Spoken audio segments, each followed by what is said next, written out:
La lluvia de octubre golpeaba intensamente los ventanales del piso 30 del rascacielos en Polanco, Ciudad de México, mientras Ricardo Mendoza, CEO de 52 años con canas prematuras que habían aparecido después de la tragedia, revisaba con el ceño fruncido los informes financieros de su constructora que mostraban números decepcionantes del tercer trimestre. Su oficina, decorada con premios de la industria de la construcción, maquetas de los desarrollos inmobiliarios más importantes de México pero sin una sola foto familiar, reflejaba la frialdad que había adoptado como armadura protectora durante los últimos 15 años. Su voz resonaba con molestia mientras hablaba por teléfono con el jefe de obra del proyecto residencial en Santa Fe, diciéndole a Jiménez que no le importaban las excusas sobre los retrasos en la construcción y que los costos de materiales estaban por las nubes, que o encontraban soluciones inmediatas para terminar las torres de departamentos o encontraban un nuevo equipo de ingeniería para el lunes siguiente.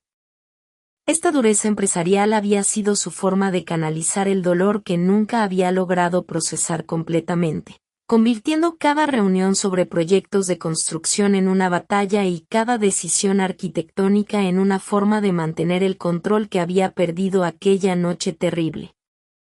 Carmen Vega, su asistente personal de 48 años que había trabajado con él desde antes de la tragedia, entró con una carpeta en las manos y le informó que había llegado la nueva trabajadora de la obra en construcción del complejo residencial en Insurgentes, una joven que había sido contratada como supervisora de calidad según los reportes de recursos humanos, preguntándole si quería conocerla ahora o prefería esperar hasta mañana.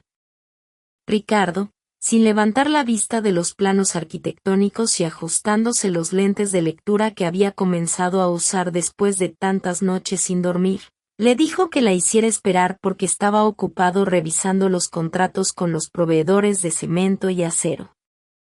Carmen conocía esa actitud desde hacía años.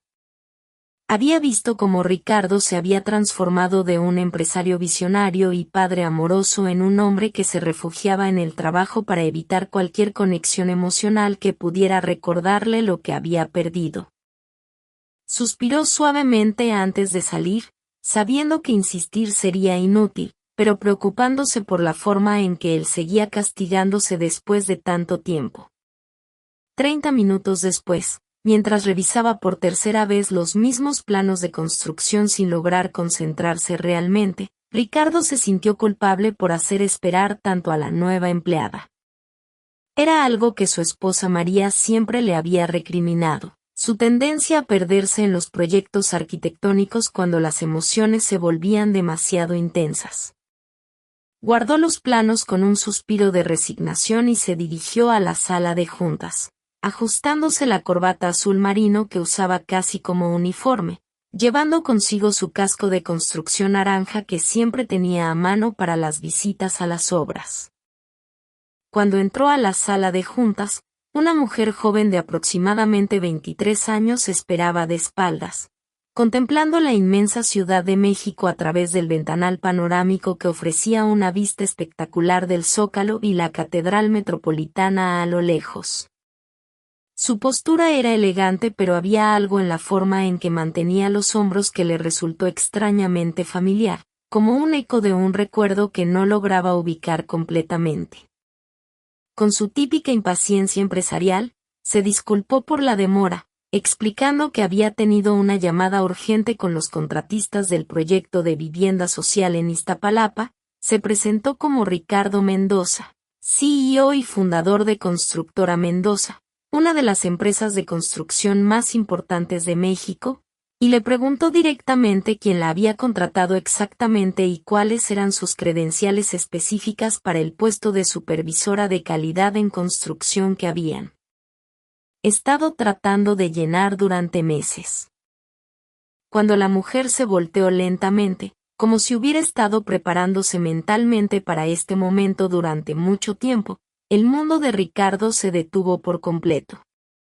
Al verla, sintió como si el aire hubiera sido succionado de la habitación, palideció completamente hasta que sus labios perdieron el color, Sus ojos se abrieron con shock total y la carpeta de cuero italiano que siempre llevaba consigo cayó de sus manos temblorosas, esparciendo documentos por el suelo de mármol. La mujer frente a él tenía el cabello castaño ondulado exactamente del mismo tono que Elena había heredado de su madre, los mismos ojos verdes que cambiaban de intensidad según la luz, la misma estructura ósea delicada pero determinada, y sobre todo, esa sonrisa tímida pero inteligente que había sido la luz de su vida durante 8 años preciosos. Era como si el tiempo hubiera tomado a su pequeña Elena y la hubiera transformado en la mujer hermosa que siempre había imaginado que sería. Sofía sonrió con una calma que parecía estudiada y se presentó como Sofía Torres, ingeniera civil graduada de la Universidad Nacional Autónoma de México con una especialización en control de calidad en construcción. Pero Ricardo solo pudo retroceder un paso, temblando mientras susurraba que no era posible lo que estaba viendo, que tenía que ser algún tipo de broma cruel del destino o una pesadilla particularmente vívida. En su mente, como un tsunami de emociones reprimidas, los recuerdos lo transportaron 15 años atrás, al parque en Coyoacán donde un Ricardo más joven y con menos canas empujaba a su pequeña Elena en un columpio rojo mientras ambos reían bajo el sol dorado de una tarde de sábado. La niña de 8 años llevaba un vestido amarillo con florecitas que María le había comprado la semana anterior, y le gritaba con esa voz cristalina que lo empujara más alto porque quería tocar las nubes blancas que parecían algodón de azúcar en el cielo azul. El Ricardo del recuerdo le había respondido con ternura infinita que cuando fuera grande iba a conquistar el mundo entero, que era la niña más inteligente y valiente que conocía, y que él siempre estaría ahí para verla volar hacia todos sus sueños. Elena había reído con esa risa musical que solía llenar la casa de alegría, y le había dicho que cuando fuera adulta quería trabajar con él para ayudar a construir casas hermosas donde las familias pudieran ser felices como la de ellos. Esa imagen dorada se congeló en la sonrisa de Elena, la misma sonrisa que ahora veía en el rostro de esta extraña que afirmaba ser Sofía Torres, pero que tenía cada gesto, cada expresión, cada pequeño detalle que había memorizado de su hija durante esos 8 años perfectos antes de que todo se desmoronara en una noche de pesadilla. Sofía mostró preocupación genuina al preguntarle si se encontraba bien, notando que había perdido completamente el color y que sus manos temblaban visiblemente, y Ricardo, tratando desesperadamente de recuperar la compostura profesional que había sido su salvavidas durante tantos años, aunque sus nervios estaban completamente destrozados, le dijo con voz quebrada que solo era porque se parecía mucho a alguien que había conocido hace mucho tiempo, alguien muy importante para él. Sofía respondió con una sonrisa que parecía contener secretos mientras comentaba que eso le decían a menudo, que tenía una de esas caras que recordaban a la gente a alguien querido, pero había algo en la forma en que lo dijo. Una cadencia particular en su voz que hizo que el corazón de Ricardo se acelerara peligrosamente. Ricardo la estudió intensamente, notando cada detalle, la pequeña cicatriz en la frente que Elena se había hecho al caerse de la bicicleta, la forma en que se tocaba el cabello cuando estaba nerviosa, el pequeño lunar cerca de la oreja izquierda. Tratando de mantener algún control sobre la situación que se estaba volviendo surreal, Ricardo le preguntó cuál era su apellido materno completo y de qué parte de la República Mexicana venía su familia. Información que necesitaba para los archivos de recursos humanos pero que en realidad quería para comenzar a armar el rompecabezas que se estaba formando en su mente. Después de una pausa casi imperceptible, una vacilación tan breve que alguien menos observador no la habría notado, Sofía respondió que era Ruiz, Sofía Torres Ruiz, y que su familia era originaria de Guadalajara, Jalisco, pero que había vivido en varios estados durante su infancia debido al trabajo de sus padres adoptivos en el sector gubernamental. La palabra adoptivos resonó en el aire como una campana, y Ricardo sintió que el suelo se movía bajo sus pies. Ricardo asintió lentamente, pero sus ojos mostraban una desconfianza profunda mezclada con una esperanza peligrosa mientras le decía que Carmen la acompañaría a Recursos Humanos para completar los trámites y le daba la bienvenida oficial al equipo, explicándole que Constructora Mendoza había sido fundada con la misión de crear hogares dignos para familias mexicanas y que esperaba que ella pudiera contribuir a esa visión desde el área de control de calidad. Sofía sonrió con una expresión que parecía contener tanto gratitud como determinación, pero había algo enigmático, casi misterioso en sus ojos cuando le agradeció la oportunidad y comentó que había investigado mucho sobre Constructora Mendoza antes de aplicar, que admiraba la forma en que la empresa había crecido a pesar de los desafíos personales que había enfrentado su fundador, especialmente después de la tragedia que había marcado su vida, y que creía que iban a trabajar muy bien juntos. Porque compartían valores similares sobre la importancia de construir hogares para las familias. La forma en que pronunció la palabra familia y la intensidad con que lo miró al decirlo hicieron que Ricardo sintiera un escalofrío que recorrió toda su columna vertebral, como si ella supiera exactamente qué botones presionar para llegar hasta el corazón del dolor que había estado cargando durante 15 años interminables. Al día siguiente, Ricardo llegó a su oficina a las 5 de la madrugada con ojeras profundas que parecían haber sido cavadas con cuchillo, evidencia clara de una noche completamente insomne que había pasado revisando compulsivamente en su teléfono todas las fotos familiares que guardaba como tesoros dolorosos en una carpeta secreta que nadie más conocía.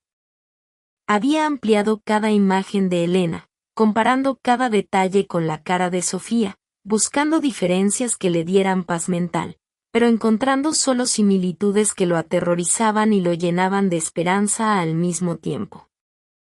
Su oficina, normalmente impecable y organizada, estaba llena de papeles esparcidos, tazas de café frío y los archivos del caso de la desaparición de Elena que había guardado en una caja fuerte durante años. Documentos que no había revisado desde que los investigadores privados habían agotado todas las pistas hace una década. Las fotografías de la escena del crimen, los reportes policiales, las declaraciones de testigos, todo estaba ahí como recordatorios de su fracaso como padre protector. Carmen entró con su café matutino habitual y una expresión de preocupación maternal que había perfeccionado durante los años más oscuros de Ricardo, y al verlo tan terrible, con la camisa arrugada y el cabello despeinado, le preguntó con genuina preocupación si había dormido algo o si había pasado toda la noche en la oficina nuevamente como solía hacer cuando los aniversarios dolorosos se acercaban. Ricardo, sin levantar la vista de las fotografías que tenía esparcidas sobre el escritorio, le pidió con voz ronca que investigara a Sofía Torres de manera discreta pero absolutamente exhaustiva, que usara todos los contactos que tenían en agencias de investigación, que revisara bases de datos gubernamentales, registros escolares, historiales médicos, cualquier cosa que pudiera encontrar sobre los últimos 23 años de la vida de esta mujer que había aparecido de la nada. Cuando Carmen preguntó si había pasado algo específico el día anterior porque lo había visto más alterado de lo que había estado en años, incluso más que durante los aniversarios de la desaparición, Ricardo dudó por un momento largo antes de confesar con voz quebrada que Sofía era físicamente idéntica a Elena, pero no solo físicamente, sino en gestos, en la forma de hablar, en pequeños detalles que solo un padre podría notar, como si fuera exactamente como Elena habría sido a los 23 años. Carmen, quien había conocido a Elena desde que era bebé y había sido prácticamente una segunda madre para la niña, se sentó lentamente en la silla frente al escritorio con una expresión de shock y preocupación, y le recordó gentilmente que habían pasado 15 años muy largos y dolorosos, que tal vez su mente estaba jugándole trucos porque quería tanto encontrar a Elena que veía su rostro en cualquier mujer joven. Pero Ricardo la interrumpió bruscamente, con más vehemencia de la que había mostrado en años, para decirle que nunca habían encontrado el cuerpo de Elena, nunca habían tenido un funeral, nunca habían tenido cierre, y que en todos esos años había mantenido viva una pequeña llama de esperanza de que su niña hubiera sobrevivido de alguna manera, en algún lugar, creciendo y convirtiéndose en la mujer extraordinaria que siempre supo que sería. Durante las siguientes horas, desde su oficina acristalada en el piso ejecutivo, Ricardo observaba obsesivamente a Sofía trabajar concentrada en el área de ingeniería y supervisión de obras del piso 25, usando los monitores de seguridad y cualquier excusa para pasar por esa área. Notó que tenía la misma postura perfecta que Elena había aprendido en las clases de ballet, la misma forma de inclinar la cabeza cuando se concentraba en planos técnicos, y sobre todo, se tocaba inconscientemente una pequeña cicatriz en la frente cuando estaba revisando especificaciones de construcción. Murmuró para sí mismo, con el corazón latiendo dolorosamente, que Elena había tenido esa exacta misma cicatriz cuando se cayó de la bicicleta rosa que le había regalado para su 6º cumpleaños, el día que había aprendido a andar sin rueditas de entrenamiento en el parque cerca de su casa en Coyoacán. Recordó vívidamente cómo había llorado más por haber rayado la bicicleta que por la herida, y cómo él la había consolado diciéndole que las cicatrices eran medallas de valentía. También observó que Sofía tenía ciertos hábitos alimenticios particulares. Evitaba completamente los mariscos en el comedor corporativo, exactamente como Elena, que era alérgica a los crustáceos, y que siempre ordenaba agua mineral con gas y limón, la misma bebida que Elena había preferido desde pequeña porque decía que las burbujas la hacían sentir como si estuviera bebiendo estrellas. Además, cuando revisaba los planos de construcción, utilizaba un lápiz de la misma manera particular que Elena usaba sus crayones cuando dibujaba casas en sus cuadernos de niña. A mediodía, incapaz de concentrarse en el trabajo que normalmente lo absorbía completamente, Ricardo bajó a la cafetería de la empresa con el pretexto de revisar la calidad del servicio, pero en realidad buscando una excusa para acercarse casualmente a Sofía. La encontró sentada sola en una mesa junto a la ventana, leyendo lo que parecía ser documentación técnica sobre estrategias de control de calidad en construcción mientras comía una ensalada sin aderezo. Se acercó con el corazón latiendo fuertemente y le preguntó cómo iba su primer día completo de trabajo, si había logrado adaptarse a los protocolos de seguridad en construcción y si el equipo de ingeniería la estaba apoyando adecuadamente en su integración al proyecto del complejo residencial que estaban construyendo. Sofía levantó la vista con una sonrisa brillante y respondió que todo iba excelentemente bien, que el equipo de ingenieros y arquitectos era muy profesional y colaborativo. Luego comentó que había estado fascinada investigando la historia de Constructora Mendoza para entender mejor no solo los procesos técnicos de construcción sino también la cultura corporativa y los valores fundamentales que guiaban las decisiones arquitectónicas y de ingeniería. Mencionó que había estado leyendo artículos antiguos sobre la fundación de la empresa constructora y que había encontrado particularmente inspiradora la forma en que Ricardo había convertido una tragedia personal en motivación para crear algo que ayudara a otras familias a tener hogares dignos. La suspicacia de Ricardo se intensificó dramáticamente cuando le preguntó específicamente dónde había encontrado esa información, porque él había trabajado muy duro durante años para mantener los detalles de su vida personal fuera del dominio público, especialmente los relacionados con la desaparición de Elena. Sofía, con una expresión que parecía ligeramente evasiva, mencionó que había encontrado la información en artículos antiguos de revistas de la industria de la construcción y algunas entrevistas que había dado años atrás sobre su filosofía empresarial. Entonces, con una directez que lo tomó completamente desprevenido, Sofía le preguntó si era verdad que había perdido a su hija hace muchos años y si ese había sido el catalizador para enfocar la constructora en crear viviendas familiares seguras y de calidad, proyectos habitacionales donde las familias pudieran vivir tranquilas y protegidas. La pregunta golpeó a Ricardo como una bofetada física. haciendo que se levantara bruscamente de la silla mientras le decía con voz temblorosa que esa era información extremadamente privada y que no entendía por qué una empleada nueva estaría haciendo ese tipo de preguntas personales. Se alejó rápidamente de la cafetería, pero podía sentir los ojos de Sofía siguiéndolo con una intensidad que lo hacía sentir expuesto y vulnerable de una manera que no había experimentado en años. Había algo en la forma en que ella lo había mirado, una mezcla de comprensión, dolor y algo que se parecía peligrosamente a la compasión, como si supiera exactamente qué heridas estaba tocando y por qué. Los recuerdos lo asaltaron con una fuerza renovada, llevándolo 15 años atrás a su casa familiar en una colonia tranquila de Coyoacán, donde había discutido acaloradamente con su exesposa María sobre sus horarios de trabajo cada vez más extensos y su creciente obsesión con hacer crecer la empresa.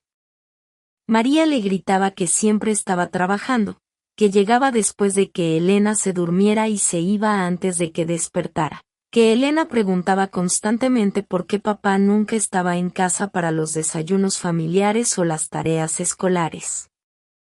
El Ricardo joven, lleno de ambición y la arrogancia de creer que podía equilibrarlo todo perfectamente, defendía apasionadamente que todo lo que hacía era por ellas, por asegurar su futuro financiero, por construir un imperio de construcción que Elena pudiera heredar algún día, por darles la seguridad económica que él nunca había tenido durante su propia infancia difícil en una familia de clase trabajadora que había perdido su casa cuando él era adolescente. La discusión había sido interrumpida cuando Elena apareció en la puerta de la sala en pijama de princesas, con su osito de peluche favorito bajo el brazo y los ojos somnolientos, preguntando con esa voz dulce de niña por qué mamá y papá estaban gritando y si era culpa suya que estuvieran enojados. Ricardo la había cargado inmediatamente, sintiendo como su pequeño cuerpo se relajaba contra él con confianza absoluta, diciéndole que no pasaba nada malo y que papá iba a arreglar todo. Elena había sonreído con esa confianza ciega que solo los niños pueden tener en sus padres, y le había tocado la mejilla con su manita tibia mientras le decía que lo amaba mucho y que sabía que él siempre la protegería de todo lo malo del mundo. Era exactamente el mismo gesto que Sofía había hecho inconscientemente cuando se tocó la frente durante su conversación en la cafetería, el mismo gesto que había obsesionado a Ricardo durante toda la noche anterior. Por la tarde, después de una reunión particularmente tensa con los directores de construcción donde había sido más severo de lo usual debido a su estado emocional alterado, Carmen regresó a su oficina con información inquietante que había recopilado usando todos sus contactos en el gobierno y agencias privadas de investigación. Se sentó frente a él con una expresión seria y le informó que los documentos oficiales de Sofía estaban perfectamente en orden y no mostraban ninguna irregularidad legal. Sin embargo, había descubierto algo muy extraño. No existía absolutamente ningún registro oficial de Sofía Torres antes de cumplir los 18 años, como si literalmente hubiera aparecido de la nada en el sistema cuando solicitó su primer documento de identidad adulto. No había registros escolares de primaria o secundaria, no había historial médico pediátrico, no había registros de vacunación infantil, absolutamente nada que probara que había existido como menor de edad. Ricardo se quedó completamente paralizado, sintiendo como la sangre se drenaba de su rostro mientras preguntaba cómo era posible que una persona pudiera existir sin ningún rastro durante los primeros 18 años de su vida en un país donde todo está documentado y registrado. Carmen, igualmente perturbada por la información, sugirió varias posibilidades. Podría ser alguien en el programa de protección de testigos, una adopción irregular, una situación de tráfico de menores que había sido regularizada más tarde, o alguien que había crecido completamente fuera del sistema oficial. La última posibilidad resonó en el aire como una campana de alarma, porque ambos sabían que los niños secuestrados a menudo eran vendidos a familias que no podían adoptarlos legalmente, criándolos con identidades falsas hasta que pudieran obtener documentos legales al cumplir la mayoría de edad. Ambos miraron hacia el área de ingeniería donde Sofía continuaba trabajando, aparentemente ajena a la investigación que se desarrollaba a su alrededor, pero había algo en su concentración que parecía demasiado intensa, como si estuviera muy consciente de estar siendo observada. Carmen se inclinó hacia adelante y le susurró que había algo más. Sofía había solicitado específicamente trabajar en esa empresa constructora. Había rechazado ofertas de otras compañías de construcción más grandes con mejores salarios para trabajar ahí, y había mencionado en su entrevista inicial que había estado siguiendo la carrera de Ricardo Mendoza durante varios años, admirando su trabajo filantrópico construyendo viviendas sociales para familias de escasos recursos. Esa noche, el edificio corporativo estaba prácticamente vacío excepto por el personal de seguridad nocturno y limpieza, pero tanto Ricardo como Sofía habían decidido quedarse trabajando hasta tarde, cada uno con sus propias razones secretas para extender la jornada laboral. El ambiente estaba cargado de tensión no hablada, como si ambos supieran que se acercaba un momento definitivo que cambiaría todo para siempre. Ricardo había pasado las últimas horas observando obsesivamente a Sofía a través de las cámaras de seguridad de circuito cerrado, notando cada movimiento, cada gesto, cada expresión que cruzaba por su rostro mientras trabajaba en lo que parecía ser un proyecto personal en su computadora, no los reportes de construcción que se suponía debía estar preparando para la reunión matutina. En las cámaras de seguridad, podía ver que Sofía ocasionalmente miraba hacia las ventanas que daban a su oficina, como si fuera muy consciente de que él la estaba observando, pero en lugar de parecer incómoda o molesta, parecía estar esperando algo, como si toda la situación fuera parte de un plan más grande que él aún no comprendía completamente. Además, había notado que llevaba consigo una pequeña libreta donde parecía estar tomando notas que no tenían relación con los planos de construcción o especificaciones técnicas. Cerca de las 10 de la noche, cuando el silencio del edificio se había vuelto casi sepulcral, Sofía se levantó de su escritorio con determinación visible. Guardó cuidadosamente los planos de construcción y especificaciones técnicas en su bolsa de cuero marrón, y se dirigió directamente hacia los elevadores que llevaban al piso ejecutivo. Ricardo sintió como su corazón comenzó a latir violentamente mientras la veía aproximarse a través de los monitores, sabiendo instintivamente que este era el momento que ambos habían estado evitando y esperando al mismo tiempo. Cuando Sofía llegó a su oficina, tocó la puerta con 3 golpes suaves pero firmes, y Ricardo, con voz notablemente tensa y áspera, le dijo que pasara mientras trataba de aparentar que estaba revisando planos arquitectónicos importantes, aunque en realidad había estado mirando las mismas especificaciones de construcción durante horas sin procesarlas realmente. Sofía entró y cerró la puerta detrás de ella con una determinación que inmediatamente puso a Ricardo más nervioso de lo que ya estaba. La oficina estaba iluminada solo por la lámpara de escritorio y las luces de la ciudad que entraban por los ventanales panorámicos, creando un ambiente íntimo y confesional que contrastaba dramáticamente con la tensión eléctrica que llenaba el aire entre ellos. Sofía se acercó lentamente al escritorio, pero mantuvo cierta distancia, como si también fuera consciente de lo delicado de la situación. Con una voz suave pero directa que cortó el silencio como una hoja afilada, Sofía le dijo que sabía perfectamente que él había estado investigándola durante todo el día, que había visto cómo la observaba constantemente a través de las cámaras de seguridad, y que podía sentir la intensidad de su escrutinio cada vez que pasaba cerca de su área de trabajo en el departamento de ingeniería.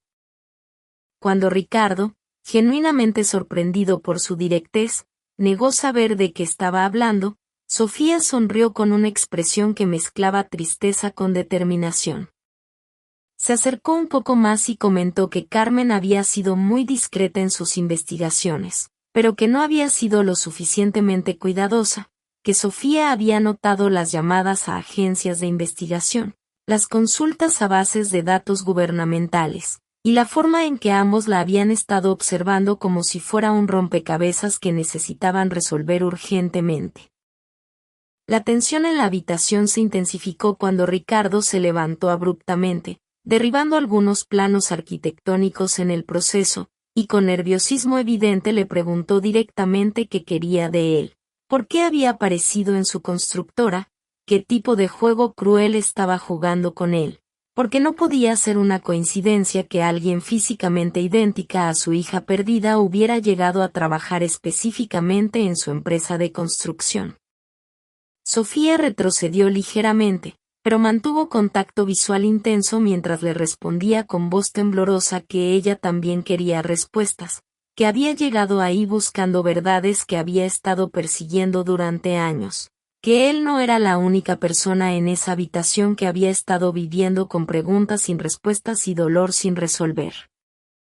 La conversación tomó un giro emocional cuando Sofía le pidió con una vulnerabilidad que no había mostrado antes que la mirara realmente, no como a una empleada sospechosa o una amenaza potencial, sino como a una persona que también había estado sufriendo, que también había estado buscando, que también tenía derecho a encontrar la verdad sobre su propia identidad y su pasado.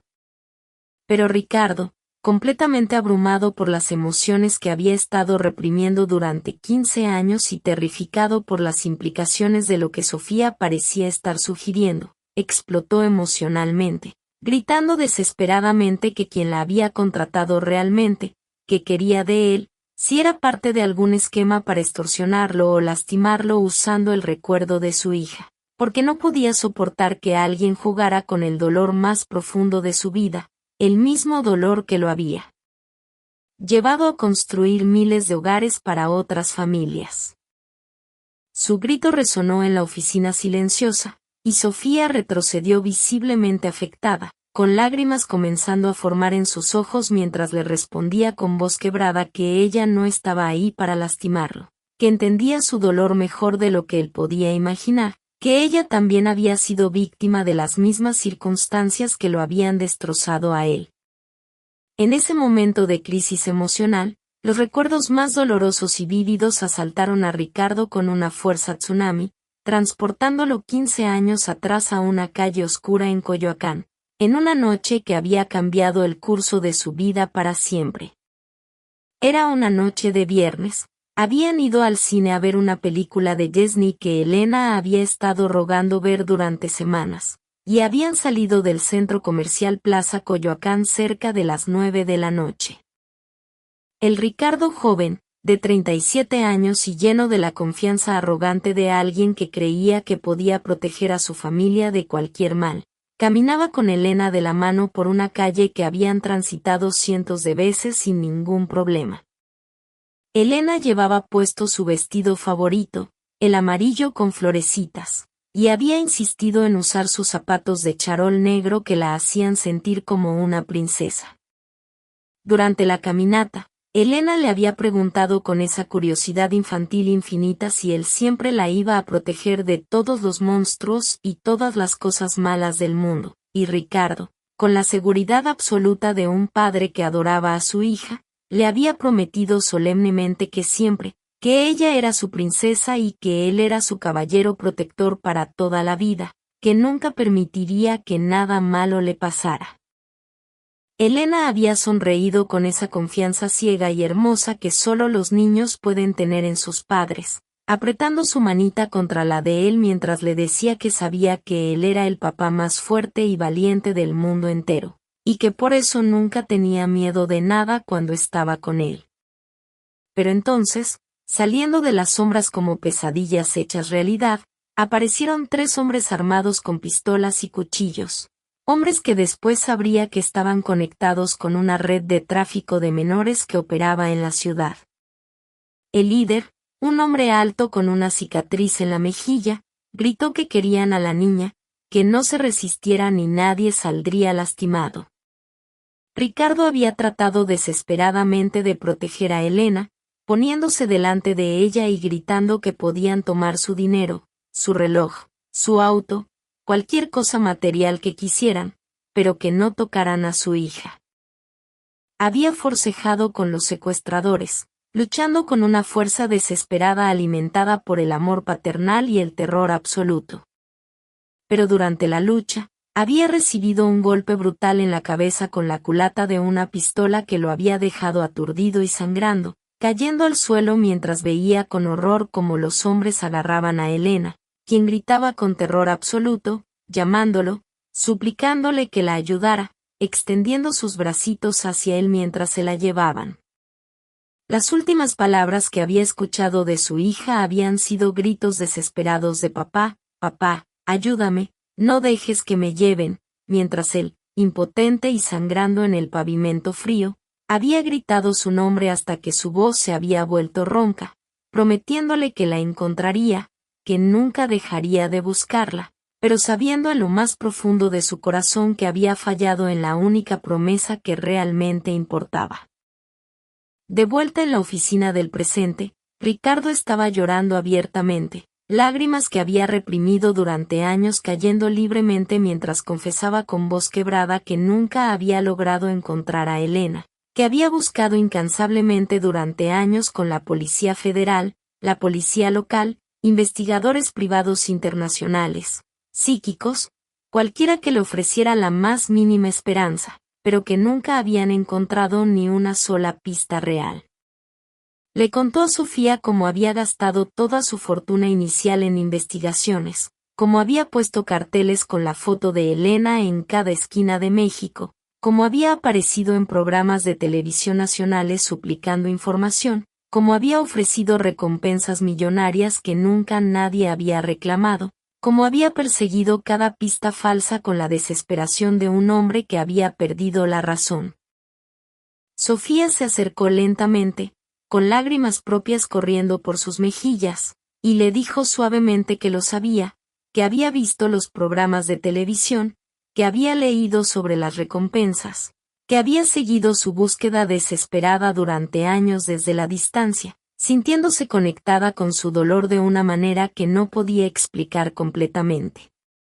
Cuando Ricardo le preguntó cómo podía saberlo todo eso, por qué había estado siguiendo su historia, Sofía se tocó la cicatriz de la frente con un gesto que se había vuelto inconsciente durante años de hacerlo, y le confesó con voz temblorosa que ella también había estado buscando, que había estado persiguiendo fragmentos de recuerdos y pesadillas que no podía explicar, tratando de encontrar respuestas sobre su propia identidad y su pasado.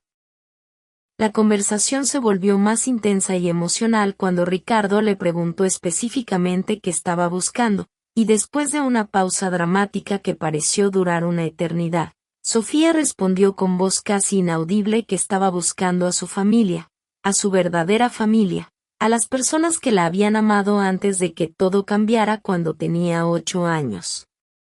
Los ojos de Ricardo se llenaron de una mezcla peligrosa de esperanza desesperada y terror absoluto mientras susurraba el nombre de Elena como una pregunta y una súplica al mismo tiempo. Sofía, con lágrimas corriendo libremente por su rostro, le dijo que no podía estar completamente segura, que los recuerdos de la infancia temprana pueden ser engañosos y traumáticos, pero que tampoco podía negarlo, que había demasiadas coincidencias, demasiadas similitudes, demasiadas conexiones para ser solo casualidad.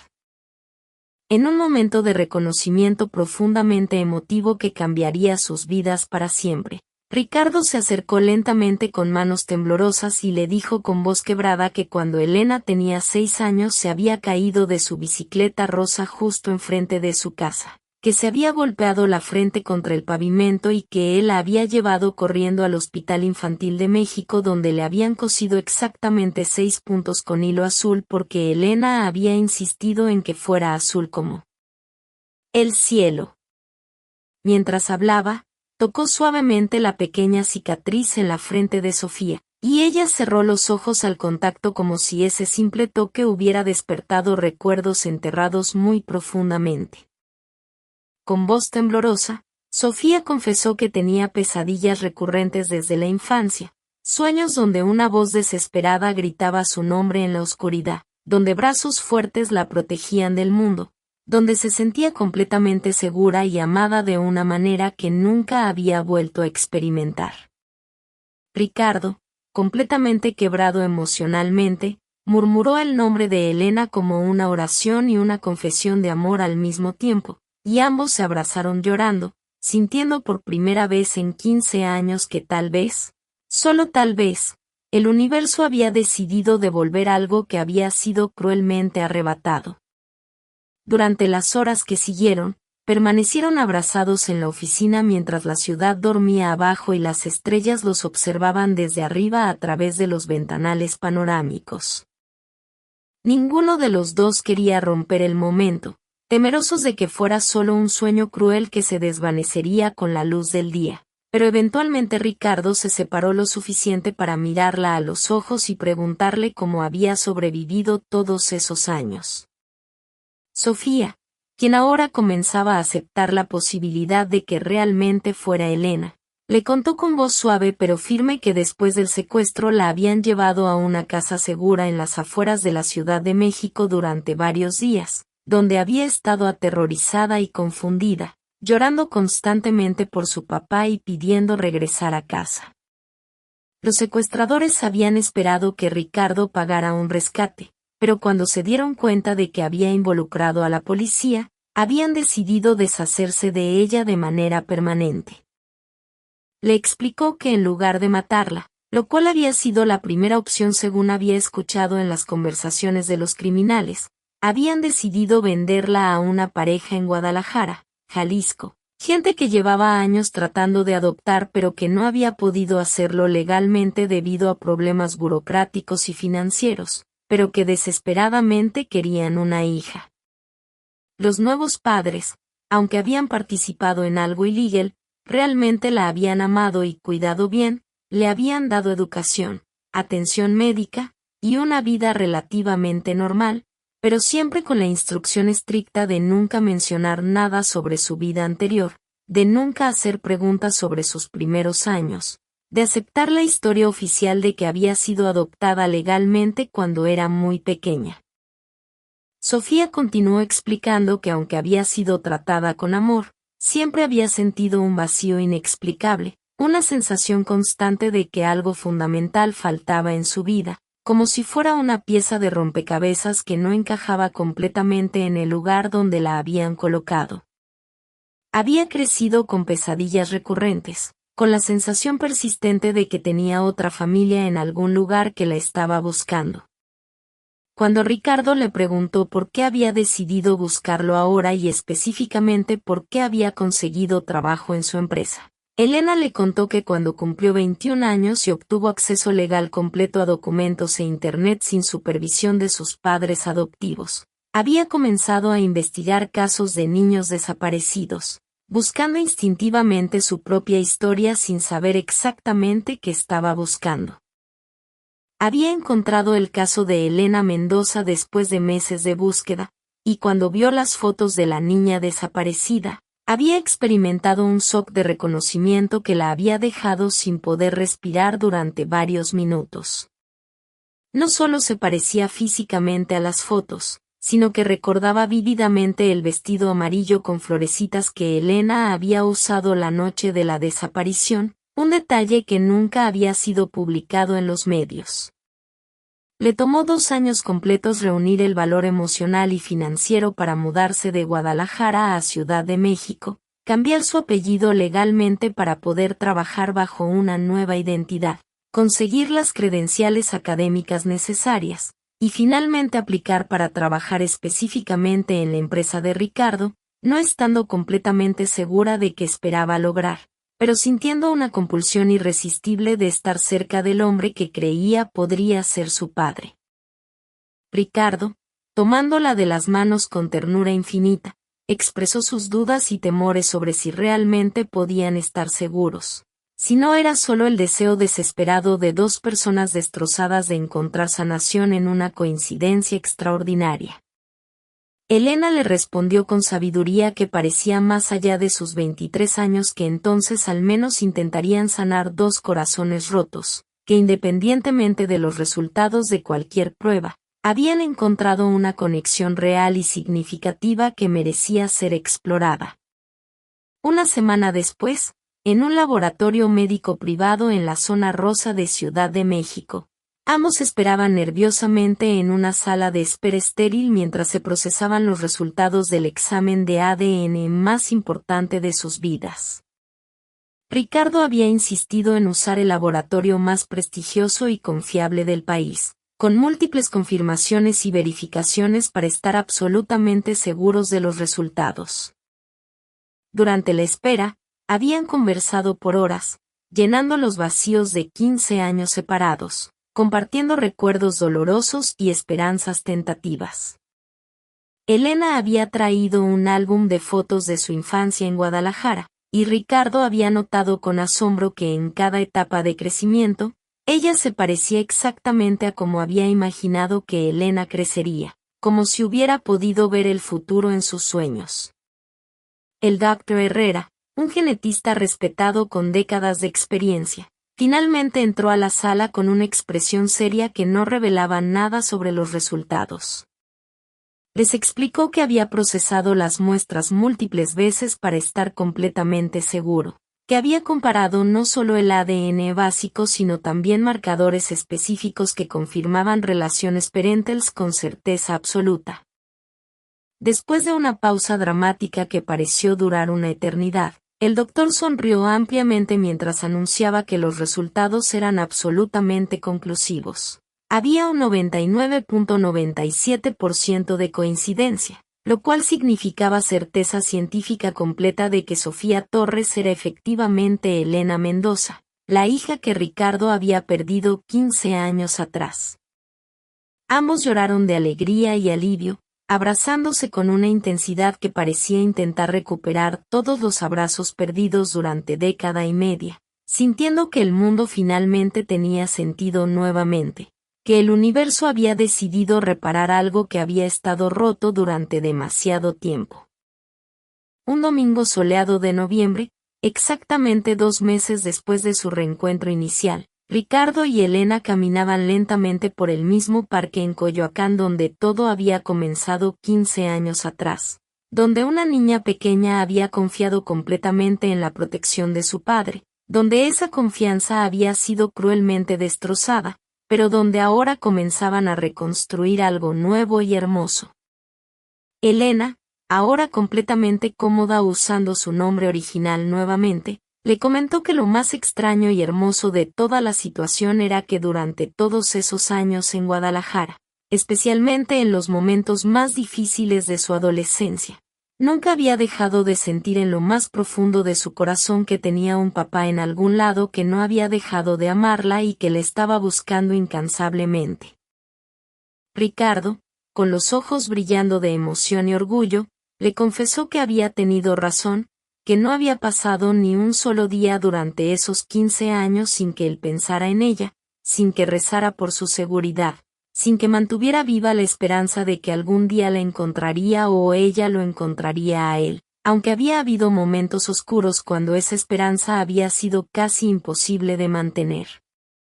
Se detuvieron frente a los columpios donde tantos recuerdos preciosos habían comenzado, y Elena preguntó con la vulnerabilidad de alguien que había crecido sin la seguridad del amor incondicional si realmente creía que podían recuperar el tiempo perdido. Si podían construir una relación padre-hija real después de tantos años separados y tanto dolor. Ricardo, con sabiduría nacida del sufrimiento pero templada por la esperanza renovada, le dijo gentilmente que no podían recuperar literalmente el tiempo perdido, que no podía ser el padre de una niña de 8 años nuevamente ni ella podía volver a ser esa niña, pero que sí podían construir algo completamente nuevo y tal vez aún más valioso. Una relación entre un padre y una hija adulta basada en comprensión mutua, respeto y amor que había sobrevivido a la separación más cruel. Le prometió que nunca más la perdería, que haría todo lo que estuviera en su poder para compensar los años perdidos, pero no tratando de recrear el pasado, sino construyendo un futuro donde ella supiera sin duda alguna que era amada, valorada y protegida, no como la niña que había sido, sino como la mujer extraordinaria en la que se había convertido. 3 meses después del reencuentro, Elena había oficialmente cambiado su apellido de vuelta a Mendoza y trabajaba como coordinadora senior de ingeniería y supervisión de calidad en la constructora, habiendo demostrado habilidades excepcionales en arquitectura y construcción que claramente había heredado de su padre empresario. La oficina había sido reorganizada para que ella tuviera un espacio cerca de Ricardo, y Carmen había recuperado el rol maternal que había tenido con Elena cuando era niña. Cuando Carmen entró esa tarde particular a decirle que su padre quería verla en su oficina para discutir el nuevo proyecto de viviendas sociales que construirían en colaboración con el gobierno de la Ciudad de México, Elena sonrió con esa mezcla de alegría y asombro que aún experimentaba cada vez que alguien se refería a Ricardo como su padre, comentando que todavía le daba escalofríos hermosos cuando escuchaba esas palabras después de tantos años creyendo que era huérfana.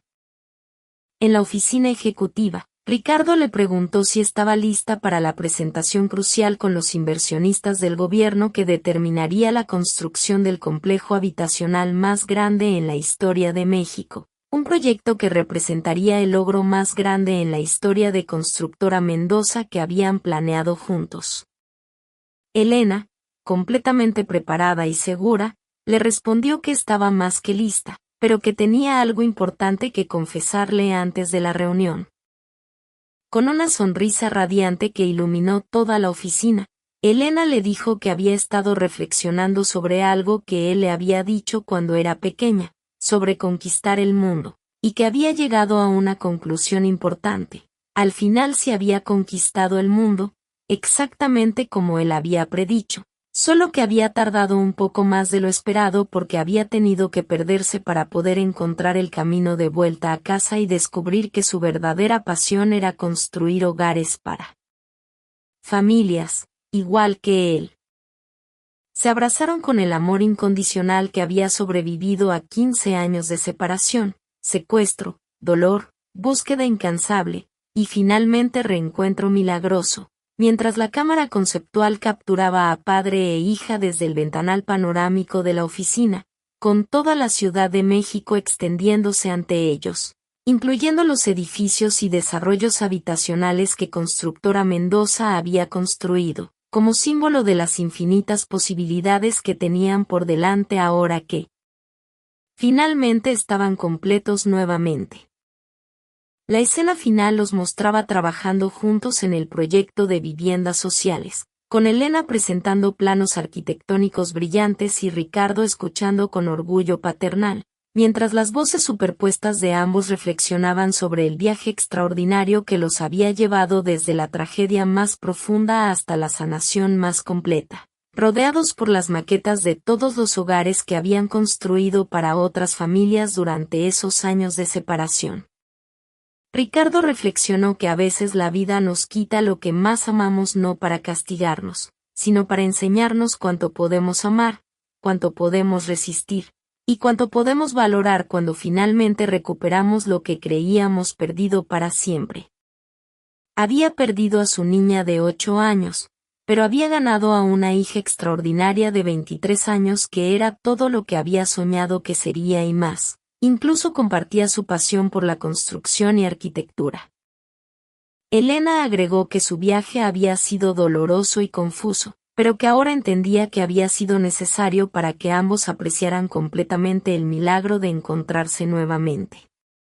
No solo había encontrado a su padre biológico, sino que había encontrado la pieza que faltaba para completar su identidad, su propósito, y su comprensión de quién realmente era y de dónde venía, descubriendo que había heredado no solo su apariencia física sino también su amor por crear hogares donde las familias pudieran ser felices. Mientras la pantalla se desvanecía lentamente, padre e hija continuaban trabajando juntos, planificando no solo la construcción de miles de hogares para familias mexicanas, sino también los años de amor, comprensión y crecimiento mutuo que tenían por delante, habiendo aprendido que el amor verdadero puede sobrevivir a cualquier separación y que las familias pueden ser reconstruidas incluso después de las tragedias más devastadoras. La última imagen los mostraba riendo juntos mientras revisaban planos arquitectónicos en la computadora, con Elena llevando puesto un casco de construcción naranja idéntico al de su padre, con la luz dorada del atardecer entrando por los ventanales, simbolizando que después de 15 años de oscuridad, finalmente había llegado un nuevo amanecer para los Mendoza, una familia que había sido destrozada pero que ahora era más fuerte que nunca porque habían aprendido que el amor incondicional puede conquistar incluso la separación más cruel, y que juntos podían construir no solo edificios, sino también un futuro lleno de esperanza.